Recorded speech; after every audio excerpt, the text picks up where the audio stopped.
kumbe bahamagaye imodoka ya van ya Rivan ya Fime baramubwira ngo jya muri iyo modoka. Yego.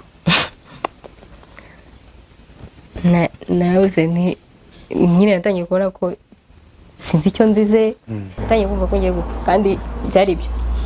Umushinwa unjyanye, umunyarwanda wanzanye si unshubijeyo. Hanyuma mu gitondo ubwo nibwo byabaye, banshyira muri ya van nicaramo, umushinwa ararokinga imodoka, yarokinze nta nshobora kwifungura, ararokinga arafunga n'ibirahure, ninjira mu modoka turagenda. Ariko twarasohotse amarembo ya company, tugisohoka twasanze wa muhungu w'umunyarwanda, nabonye imodoka ye kuko ngiye urumva nari ndi imbere mbareba, mbona imodoka ye yari parise nko kuranda asa nkaho yihishe gutya nko mu gakoridori, tumucaho aratubona, atubonye ngerageza gukomanga nyine nko kiraburi kuko nta gishinwa nzi, sindi mubaze tumujyanye hehe, nta cyongereza azi, telefone yanjye yajyanye simfungura ku buryo utashufunguraga n'ikirahure se ntago byakundaga. Ubwo we yabonye imodoka iciyeho isohotse muri ya company, ahita yakserera arihuta. Wa muhungu w'umunyarwanda mpindukiye gutya inyuma ndebye mbona yadukurikiye, amwirukankaho, amwirukanseho umushinwa nawe arakserera arihuta cyane. Yihuse wa muhungu w'umunyarwanda numvaga negereye urupfu, numva narwakiriye, naruhamagaye, nkavuga ati okay, nabikubira natangiye no gusenga, navuga ati Mana niba ngiye gupfa unyeze umwijuru, byaravuga bavuga ko ijuru ribaho, umwijuru nzaye mu ijuru, ababyeyi banjye uzabafashe bamenye aho naguye. Haje indi modoka ya van nayo n'ubundi ya Fime gutyo, arahagarara arazamfuka ibitambaro, agupfuka ibitambaro, uwo nguwo waruvuyemo arazamfuka ibitambaro, bari kuvugana mu gishinwa, afuka ibitambaro, batangira kwishyira muri boot y'imodoka. Ngo hari ukuntu iyo Golden Triangle iyo hoteli bajyana abana b'abakobwa nyine bakabagurisha, abantu bavuye imihanda n'imihanda mu buryo bwo kubasambanya. Yego. Cyangwa se hari n'ababa betingiraho akavuga ati ngewe baramusheteye ningutsinda ndamurasa, bakagushyira hara nawe n'utsinda uramurasa. Urumva we nta mahitamo ufite, nta kuroko ufite, igihe hari nuko bari bukurase. Bana we turamujyana, wenda uyu nguyu bitewe n'ibyo na criteria bagenderaho, uyu nguyu niwe turi bwifashishe mu gushimisha abagabo wenda. Yego, mu buryo bw'ubusambanyi. Mu buryo bw'ubusambanyi bakakujyana bakaba ari byo bagukoresha nyine. Kandi n'ubundi iyo birangiye barakwica, ntago bakureka ngo ugende, baravuga bati uyu ni boro. Nta nubwo bakwapreciatinga nk'umuntu ufite ikintu ubakoreye. Abashinwa ntago bajya bapreciatinga rwose, ahubwo bakubonyemo igicuruzo. Nabamanukanye imirambo mu mashashi n'amaraso ajejeta, imodoka zaje ziruka zibafata zigenda. Ndatekereza umushinwa utagiriye impuhwe umuntu waricaginze ayo mafaranga ngo amureke yigendera amahoro akajya kumwica, ubu njyewe ndinde wo kugira ngo azangirire impuhwe. Icyo gihe bishe bangahe? Basohemo abantu imirambo 3. Mwari muzi mwakoranaga? Yego, bakoraga aho ngaho. Tubwira byari ibintu bikomeye. Inkuru yanjye nikaze mu kiganiro inkuru yanjye, nikaze by'umwe kuri buri muntu wese udutega amatwi ndetse na buri muntu wese navuga ngo ubana natwe umunsi ku munsi mu biganiro byacu inkuru yanjye. Ndababwira nti mukomeze kubaho, mukomeze gukomeza ubuzima mu byo murimo byose. Buri muntu navuga ngo utwumva akurikiye ihumure muri bino biganiro byacu, ni ukuri turakubwiye ngo uhumure. Ibyo uri gucamo byose, ibyo waciyemo byose, hari ubwo rimwe na rimwe uvuga ngo nta muntu ukumva, nta muntu uzi ibyo waciyemo, ukumva none bitumye urushaho kwiheba no kutikunda. Ni ukuri I beg you, ciye bugufi nkubwira nti komera kandi wumve ko duhari, wumve ko ufite abantu bagukunda, kandi wizere nawe ko ugomba kuba ubu buzima tubamo burya no kwizera. Wizera ko ibintu bigenda neza, wizera ko bagukunda, birakundika pe. Hari abantu baza mu buzima bwacu nta kintu na gito bazana, nta kintu na gito bongera mu buzima bwacu, nta ndangagaciro bazana mu buzima bwacu, ahubwo badusenya. Abo ngabo tubabwira tuti mugende kure cyane. Uyu munsi tubeho tubane n'abacu bazima badukunda. Burya kugira ngo badukunde natwe tuba tugomba kugiramo uruhare. Si ngombwa ko buri gihe ari bo bagiramo uruhare, nawe ubwawe ufite uruhare ukomeye mu kugira ngo bagukunde. Ese imyitwarire yawe niki? Imyitwarire yawe imeze ite? Imico yawe imeze ite? Ukunda abandi gute? Ufasha abandi gute? Ugera ku bandi gute? Hari ubwo tuba twifuza ibintu tukabyifuza kuri bagenzi bacu, ku bacu, ariko twebwe ubwacu nta ruhare tugira mu kubibaha. Icyo wifuza gutanga cyangwa icyo wifuza guhabwa, uzajye ubanza wige kugitanga, kizakugarukira pe. Mu Kinyarwanda avuga ngo akebo kagiye wamugarura. Ryari isomo ry'umunsi mbanjirijeho kugira ngo tubanze twumve buri kimwe cyose tuba twifuza kumva. Icyo ni kimwe wenda mu byo twifuza kumva kuri uno munsi. Nkuko mubizi, iyo ntangiye nicaye imbere ya kamera tuba dufite umutumirwa ufite inkuru iri sensible cyane, cyangwa inkuru ifite uburyo igoyemo cyane. So uyu munsi rero ndavuga ngo birafasha buri muntu wese utwumva, by'umwihariko nko ku bantu bakunda kujya hanze cyangwa bifuza kujya hanze y'u Rwanda. Mu Kinyarwanda baravuga ngo ntaharuta iwanyu. You know? Sibyo Samantha? Nibyo cyane. Ntaharuta iwanyu. Reka nsuhuze mwese. Nitwa Rwema Mbabazi. Uyu munsi muri ino minsi ndi kubona ko ni guha agaciro abayisilamu n'abandi bambara gutya. Bimeze bite? Ntabirenze? Mwe munyakire gutya gatoya. Yego. Ndi kumwe na Samantha, niwe tugiye kuganira ku nkuru y'ibyo yaciye mu by'umweko. Niwe ugiye kubitubwira. Samantha, tuguhe ikaze mu kiganiro inkuru yanjye. Murakoze cyane. Umeze gute se? Meze neza. Ni amahoro? Ndashima Imana. Urashima Imana? Yego. Hari aho wageze ubona ibintu birakomeye, uravuga uti se Mana wagiye he? Ya, cyane henshi. Iyi nkuru tugiye kuvuga, tujya tubyumva, situ noneho hari aho twagiye twumva b'abasore b'abagabo baza bakaduha ubuhamya nk'ubu ngubu. Yego. Bakatubwira ko ari torture cyangwa iyicarubozo muhura naryo ridasanzwe. Yego. Bamwe bati twakubitishijwe amashanyarazi, abandi abakobwa bari baragowe n'amarangamutima yabo n'iki. Yego. Ugiye kubitubwira tubive imuzi. Yego. Byagenze gute Samantha? Ni birebire ariko ndahera kuri party ijyanye n'ibyo nateguye umunsi kuza gusangiza abanyarwanda. Biza kurangira mpaye n'ubutumwa abana b'abakobwa cyane cyane umva bifuza gutera imbere, guhindura ubuzima. Ndatekereza ko biri buze kuvamo isomo rifatika. Umwana w'umukobwa urangije kwiga secondaire uri hariya mu cyaro. Yego. Cyangwa mu mujyi. Cyangwa mu mujyi nabyo birashoboka. Inkuru yanjye iratangirira ndi umuntu ukunda kwiga. Nkunda kwiga cyane, sibiye ko nutaragiye mbigiramo amahirwe. Nagiye kwiga muri La Maurice. Mu bigo bya Maurice. Mu bigo bya Maurice. Nza kuvayo ariko numva ntanyuzwe, nshaka gukomeza kwiga.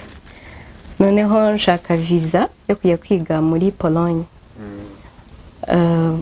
Rumva navuye muri Maurice nza hano mu Rwanda nafite ibyangombwa binyemerera kujya kwiga, admission letter nzifite, nishyura Nervare. Hanyuma njya muri Tanzania gushaka visa yo kujya kwiga muri Pologne. Ngeze rero ntibyankundira, amahirwe ntibamfata, visa ntibayima, barambwira ntabwo uri guprovinga ko uzagaruka, ibintu nk'ibyo nyine bakoresha bahakanira umuntu. Ndavuga okay, ndavuga nyine ubwo nibyo nshaka akazi hano mu Rwanda. Natangira ndakora, ariko urumva muri cya gihe cyo kujya muri Tanzania gukora interview ya visa, hari umuhungu w'umunyarwanda wadushakiraga amapartema y'ahantu kuba nyine watwakiraga. Yari yarakeye groupe y'abantu bose bagiye yo muri Tanzania gukora interview. Iyo groupe rero niyo nari ndimo urumva muri abantu batandukanye mutaziranye igitondo kimwe urumva ariko ka gatima kabura kare hari nkumva ndacyashaka kwiga still nkumva wenda nanakwiga online niki ubwo nshaka akazi ngo negeranye amafaranga nzakomeze njye kwiga mu bundi buryo ndanajya n'ahandi sinzi hanyuma icyo nari kuri telefone urubyiruko dukunda gukoresha ama social media cyane ukava kuri Instagram y'ahandi sinzi ko nafungiye WhatsApp mbona umukobwa wari muri ya group nyine n'ubundi yoherejemo link ndayifungura iyo link nyine yari urumva title aravuga ngo niba wifuza kwiga akazi biki mbonye kwiga kuko nari maze iminsi mbuze visa kandi still nkumva ndacyabishaka navuga fungure hano ndebe funguyeho mbonaho nyine inkuru ivugaho gatoya hasi hariho nimero za telefone hanyuma ndazandikira ndababaza se aya makuru mbonye ahise nandikira umukobwa nandikira nimero mbonye babaza aya makuru mbonye bimeze bite umuntu akora iki kugira ngo abe yakwiga njye icyo nshaka no kwiga ntabwo ari akazi cyane cyane hano ati byose turabikora ari akazi hari no kwiga dushobora kurangira akazi nyine cyangwa kujya kwiga nabwo ati ndashaka kwiga cyane cyane ndamubaza se mufite ni hehe ni izihe possibilities zihari hano ati dufite kujya kwiga mu Bushinwa aho ufite bourse 50%, hanyuma indi ukiyishyurira. Okay, ndasabwa gukora iki? Arambwira ati zana ibyawe afite, ugomba kuba ufite passport yawe, hanyuma n'amafaranga 500 byo kwiyandikisha ku ishuri, hanyuma tukabona gushakira visa. Okay, nta kibazo, ndebye kuri konti yanjye nsanga bya 500 ko baramaze iminsi mike ndi gukora, nsanga ndabifite. Ndanga okay, ayo mafaranga senda yaguha gute? Arambwira ati okay, urabanza umpereze 300, hanyuma niba mara kuguhereza admission letter zo ku ishuri niki uzampereza ndi 200 yasigaye na visa yabonetse. Vuga bya bintu biri safe nyine, abantu badahise bakaga amafaranga icyarimwe. Ndavuga no kereka ngerageza usanga hari abitarakunze nkajya China nta kibazo. Nuko rero ahita ambwira ati noneho umukobwa waguhaye wohereje message muri groupe ugiye kumuvugisha kuko nafite gahunda yo kuza hano mu Bushinwa kwiga, hanyuma muzazane arabona ku directinga buryo uri bubone mu visa kujya. Ati nta nubwo ukeneye kujya gushaka visa, uraduhereza passport yawe, uramuha passport yawe, azayigusubiza ayo mafaranga, nako azayigusubiza visa yabonetse. Okay, muha passport ariko amafaranga siwe nayahaye ya 300, irambwiye bushyire kuri konti, ambwira konti mbishyiraho, hanyuma passport ndayitanga. Wa mukobwa nawe nza kumureba haciyemo nk'ibyumweru 3 rwose, arampamagara arambwira ati visa yabonetse na admission letter visa rimwe yo kujya kwiga. Ndavuga okay, dufata gahunda nyine, dutangira gahunda yo kugura amatike y'indege. Tukora amatike y'indege, nawe arimo, nabona ko nawe arimo uwo mukobwa wabizanye. Ndavuga bya bintu biri safe, ndumvaga ntatekereza ko ndi gukoreshwa mu itangiriro. Ndavuga bya bintu biri safe, umuntu wabizanye turi kumwe, ariko ngira abantu bo mu famille bagira amakenga, ndabibwira abasista banjye, barambwira ati se ibyo bintu 500 kujya kwiga ukishyura 50%, ya nzishyura 50% kandi nzayishyura nageze ku ishuri, mwe muzanyohereza amafaranga nishyure hanyuma niki. Hanyuma tujya ku kibuga cy'indege, ndabyuka twagiye mu mpera z'ukwa kabiri, kwa gatatu, matanye kwa gatatu nibwo twagiye kuri airport, batubaza utubazo, ibyangombwa turabyerekana, dufata indege turagenda. Tugeze mu Bushinwa, urumva nabaye nk'utunguwe nyine, ubwo niko wa muhungu twavuganaga naye amafaranga 200 byari byasigaye nabimuhaye. Tugeze mu Bushinwa turamubaza se ninde uri buze kutwihera, tugahita baraza kubakira babajyane ku ishuri.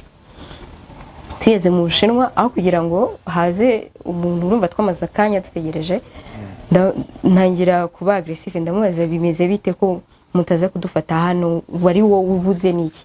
Aratubwira ati mwihangane, yohereza umuhungu w'umunyarwanda araza aradufata.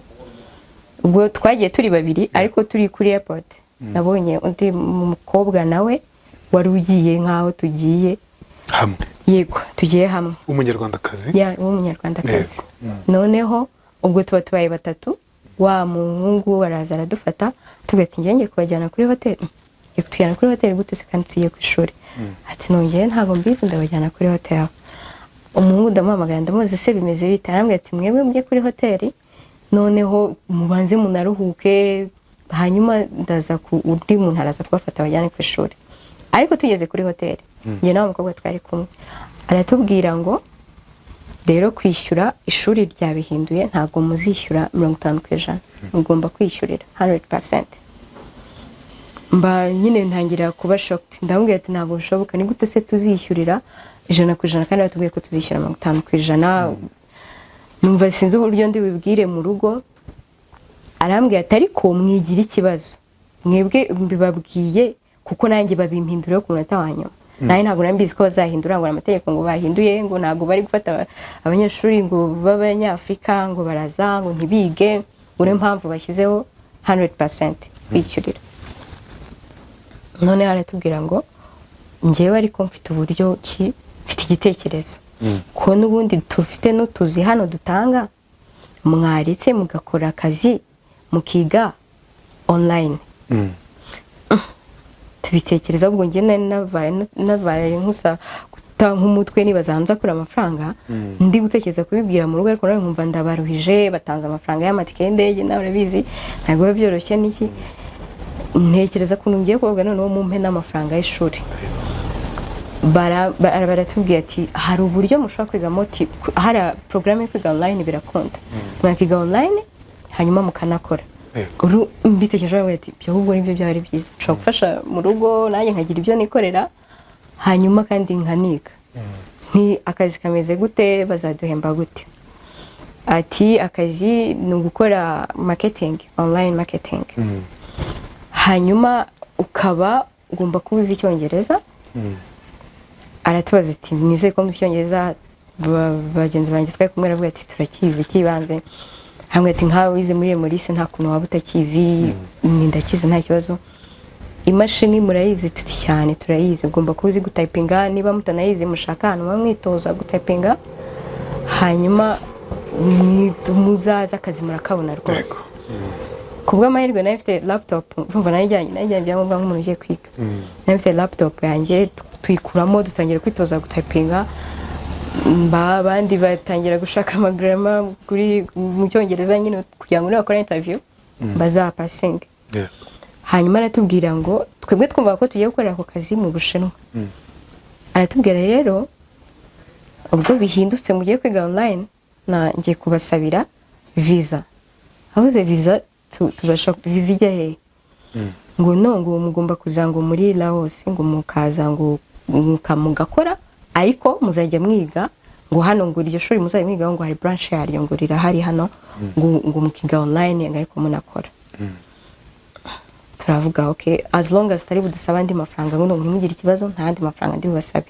Ubwo turi kuri ya hoteli arayishyura aratubwira ati mwebwe mushaka amafaranga yo kurya. Numva nafite amafaranga mu rugo bari bampaye yo kwishyura bari bayanyoje ready ku ikarita yanjye yo kwishyura 50% ya bourse nyine.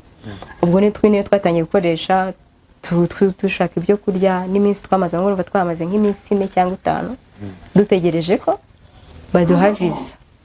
Atwereza visa online alaho sinina e-visa ntago byari ibintu bigoranye ugere bagakuha visa ariko yarazitwereje arazishyura. Ubwo mu gitondo nyuma y'iminsi nishize mu gitondo wa muhungu wari waje kudufata kuri airport n'uwode baraza tubwira ati rero muze tugende tugiye gufata train. Ubwo atwara ahantu hitwa Gwanzo mu Bushinwa tugiye gufata train itujyane itugeze Kunming nitumara gufata ibageza Kunming murafata indi bageza Boten. Boten niho hari umupaka w'Ubushinwa na Laos. Okay turavuga ati ariko umupaka utatubaza andi mafaranga kuko twe nta yandi mafaranga dufite. Ati oya itike barayishyura train barayishyura.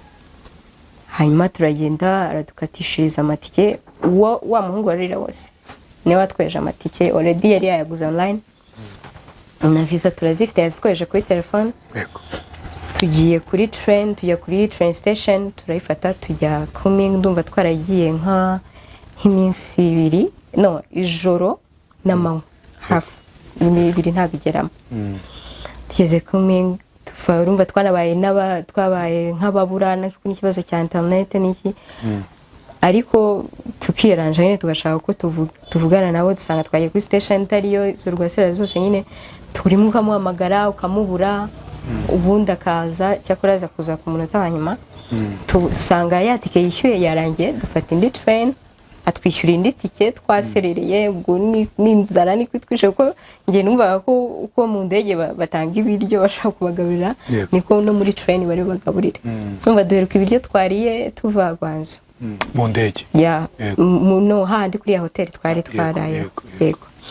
Noneho ubwo muri train nta biryo, amafaranga njye mfite amafaranga ku ikarita nta cash nari mfite. Noneho tugeze Kunming dufata indi tujyana Boten. Numva kugira tugere Boten ku mupaka nyine utandukanya u Rwanda China na Laos. Numva byadufashe nk'iminsi 2 ako tugereyo mu gitondo Boten. Noneho tugeze Boten naratunguwe, ikintu cyantunguye nasanze abanyarwanda benshi. Tuvuga abanyarwanda kandi b'urubyiruko, bantu batoya, abahungu abenshi abari abahungu n'abakobwa bari barimo, ariko abenshi abari abahungu. Hanyuma mbona abanyarwanda benshi, mbona abarundi, mbona n'aba Nigeria, harimo n'abo muri Congo. Twese ibintu bimeze bite, noneho tukabona n'abashinwa ariko bari kujyayo muri Laos. Gusohoka umupaka ntabwo byagoranye, baratubarejemo, nta nubwo bakubaza ngo ugiye hehe kuko mo ibyo mamugiyemo already baba babizi abakora kuri ya mipaka. Badutera stamp twinjira Laos, ariko tuhageze kwa kundi umuntu numvishe nk'ikintu kuko ndasenga mu nzira nagendaga nsenga, avuga ati mana yanjye rero ibintu ndi kujyamo kuko ndumva ufite nk'ikintu cy'ubwoba ariko ukumva ntago uzi impamvu. Tugeze ku mupaka wa Laos rwose ndabyuka umusatsi n'umvishu gice kimwe cy'imvuyo, ndavuga why kubera iki. Nibwo nagiye kuri telefone ndareba nshyiramo Laos, kuko njye mu mutwe wanjye numvaga ko Laos ni nkuko nibwo bwa mbere narumvise icyo gihugu, numvaga ari nkuko bavuga ngo wenda intara y'Iburasirazuba tugiye mu ntara ko tuzi ko Ubushinwa ari bunini. Noneho ndebye njya kuri ubwo ntangira gusacinga Laos, mbona ni ikindi gihugu, mbona ngo ni nacyo gihugu cya mbere gikennye ku isi. Nangira kuba shocked. Twinjiyemo ubwo turi ku mupaka dutegereje, bamwe turi bari kugura ama SIM card, ariko harimo abantu bari bazi ahantu bagiye bakeya, babizi ko bagiye gukora scam, kuko in the end nicyo twari tugiye gukora. Twebwe twagendaga tuzi ko tugiye kwiga tukore n'amafaranga marketing, online marketing. Hanyuma tubura ama SIM card nyine yaho ngaho, tumaje kuyagura ubwo nibwo twabwiye wa muhungu, buri wese yagendaga avugana n'umuntu wamuzanye. Kumbi abo ngabo wa muhungu natangiye mvugana nawe from the start ni umu agent, ni abantu bashinzwe nyine kuzana abantu hanyuma bakanabishyura, abashinwa babishyura nk'abakomisiyoneri. Ni nk'abakomisiyoneri. Noneho turamubwira, aratubwira ati ntimuri kumwe n'abandi bantu se? Tuti cyane. Ati rero nimugire ubwoba, mugiye kuza nareba ariko nkabona icyo gihugu gikennye cya mbere ku isi, nkabona igihugu cya mbere gikennye ku isi, ni gute cya affordinga guhereza abantu akazi bangana gutya bakabahemba. Ubwo rero batubwiye ngo baduhemba ku mushahara bayabarira muri equivalent y'amadolari hagati y'igihumbi n'1,500, ariko ubwo mu mayuwani ni nk'ibihumbi 5,500 cyangwa 6. Yego. Noneho nyine bazana van, ndumva haraje van ebyiri twari abanyarwanda bagera nko muri 18 cyangwa 20. Bazana van tujyamo, two rugendo rurere twahagurutse Boten, ari umupaka wa China, guhera nko mu gitondo nka 3:00. Turagenda ukareba imisozi, ukareba amashyamba turi kunyuramo, nyine ukumva tutangira kugira ubwoba. Hakaba bavuze ati ngende umufite ubwoba, turi kujya agaseka kuko afiteho nosiyo, wenda bamaje kubimubwira. Hari abenshi babibabwiraga mu Bushinwa, bamaje kubimubwira nta yindi show afite, arakomeje aragiye. Njyewe iyo nza kubimenya ko ariho tugiye nkiri mu Bushinwa nari bugaruke, nari busubire mu Rwanda kuko nari naguze tike numva byarashoboka ko nari bugure n'indi nkahita nsubira ngaruka. Hanyuma rero tugezeyo twagezeyo nimugoroba, ubwo nareba ukuntu ari nyine ari ahantu bacyubakishije utuzu tw'amategura iki, ukavuga se ahantu nihe turi buze kujya gukorera, hari buze kuva akazi k'abantu kuko twese twari tugiye mu cyerekezo kimwe. Hanyuma turenga ahantu hameze nk'icyaro n'iki, twinjira ahitwa Golden Triangle. Golden Triangle, umuntu uri bujye kuri Google agashaka Golden Triangle, ni zone iberamo ibintu bibi byose bibaho ku isi. Kuko njye najyaga mbibona amafilme nkabona abantu barashimuta abandi, nkavuga ati muri filime, ariko n'ubuzima nabayemo ndabubona bunkorerwaho, ndavuga nawe ntabwo bino bintu bishoboka.